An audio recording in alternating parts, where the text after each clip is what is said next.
السلام عليكم ورحمة الله وبركاته. أهلا بيكم، معاكم هدى محمد، والنهاردة هنعمل مع بعض وصفة جديدة. يلا نحلي. عندك بيضة واحدة بس وكوباية دقيق، يلا بينا نعمل أحلى جاتوه في منتهى الجمال والنظافة والتوفير.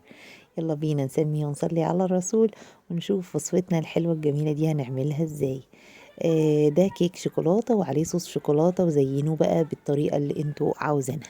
معايا هنا نص كيلو، نص كوباية من الحليب، نص كوباية من الزيت، نص كوباية من السكر، تقدري تخلي السكر كوباية الا ربع. بيضة، فانيليا، بيكنج باودر، كوباية دقيق، 3 معالق من الكاكاو. كاكاو خام، انا بستخدم الكاكاو الخام الاسباني او كاكاو دريم. خدت ربع كوباية من الحليب ومعاها السكر، وهدوبهم كويس جدا، واضربي في الخلاط او بالهاند بلندر او بالمضرب او بايدك، مفيش اي مشكلة. ونزلت بالكاكاو، وهضرب بقى السكر مع الحليب مع الكاكاو كويس جدا لغاية لما يختلط والسكر يدوب. وياريت الحليب يكون دافي. تمام. بعد ما يتضرب كله مع بعض والسكر يختفي خالص، هنزل بنص كوباية الزيت سرسوب كده، يعني حبة بحبة لغاية لما يبقى معايا صوص شوكولاتة خطير. زي ما انتوا شايفين كده انا بنزل بالزيت بقى اهو، علشان يعمل لي صوص الشوكولاتة اللي انا هبدأ بيه الوصفة. طبعا دي وصفة موفرة جدا. هتعملك كيكاية بحجم حلو قوي تكفي 5 6 أفراد، وبيضة واحدة ومكونات بسيطة جدا يعني. ضربت كويس جدا اهو لما اختفى خالص الزيت وبقى الصوص زي ما انتوا شايفين كده. بصوا قوامه حلو قوي قوي. هاخد بقى من الصوص ده نص كوباية وهحطها في التلاجة لما استخدمها بقى اخر الوصفة، وهوريكم هنعمل بيها ايه.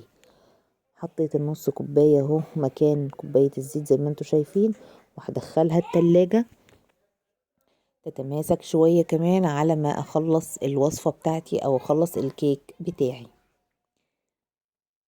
نفس الخليط بقى اللي انا اخدت منه هزود عليه ربع كوباية الحليب اللي متبقية، وهحط معاه بيضة، ومعاها معلقة من الفانيليا السايلة. عايزة تضيفي معلقة خل كمان ضيفي، بس مش محتاج لان هي بيضة واحدة فمفيش زفارة خالص ومفيهاش اي حاجة. فانا اكتفيت بالفانيليا. انا استخدمت فانيليا سايله، تقدر تستخدمي الفانيليا السكر اللي هي البودر دي، او تستخدمي السايله براحتك خالص، مفيش اي مشكله، الاتنين هيأدوا نفس الغرض. نضرب كويس جدا لغايه لما كل المكونات تختفي زي ما انتوا شايفين كده، ويبقى الخليط كله متجانس. انا هنا حطيت معلقه من النسكافيه، بتدي طعم حلو قوي قوي للكيك، بتخليه بتوديه كده في حته تانية. ومننساش طبعا ذره الملح. حطيت الملح وهضرب كله مع بعضه تاني، واخلط كل الخليط السائل ده مع بعضه. وهجهز كوباية من الدقيق وهنخله كويس، يا ريت يتنخل مرتين زي ما انتم شايفين كده. كل ما بننخل الدقيق كل ما الوصفة بتاعتك بتبقى حلوة ومتجانسة. هنزل بقى بالخليط بتاعي، احط عليه الدقيق وهضربه كويس جدا كده زي ما انتم شايفين. طبعا تقدري تعملي كل ده بمضرب يدوي، مفيش اي مشكلة. معايا صينية مدهونة بالسمنة ومتبدرة بالدقيق، وياريت ما تدهنوش الصواني زبدة، زيت. ادهنوا سمنة عشان الزيت بيعمل بواقي كده على الكيك من لما تستوي مبيبقاش حلو. هدخلها فرن سخن على 180. مش هتاخد بالظبط ربع ساعة لان سمكها رفيع والصينية صغيرة. هتطلع زي ما انتوا شايفين كده، واختبرها بعود الخلة، مش لازقة في الصينية ولا اي حاجة. بصوا طلعتها بمنتهى السهولة اهي. هيكون في الحالة دي الصوص بتاعي برد خلاص في التلاجة، هطلعه زي ما انتم شايفين كده، وهفرده على وش الكيك بمنتهى السهولة بمعلقة بسكينة بسباتيولا اللي موجود عندك، مفيش أي مشكلة، من غير أي تعقيد ولا أدوات.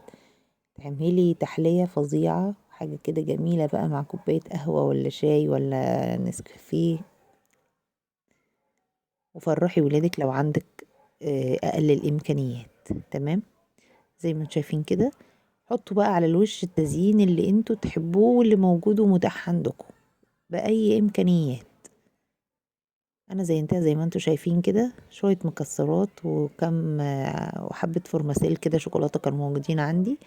تقدري تحطي سبرينكلز الوان، اي حاجه اللي انت عاوزاه، او فراوله. يا رب تكون الوصفه عجبتكم. سلام عليكم.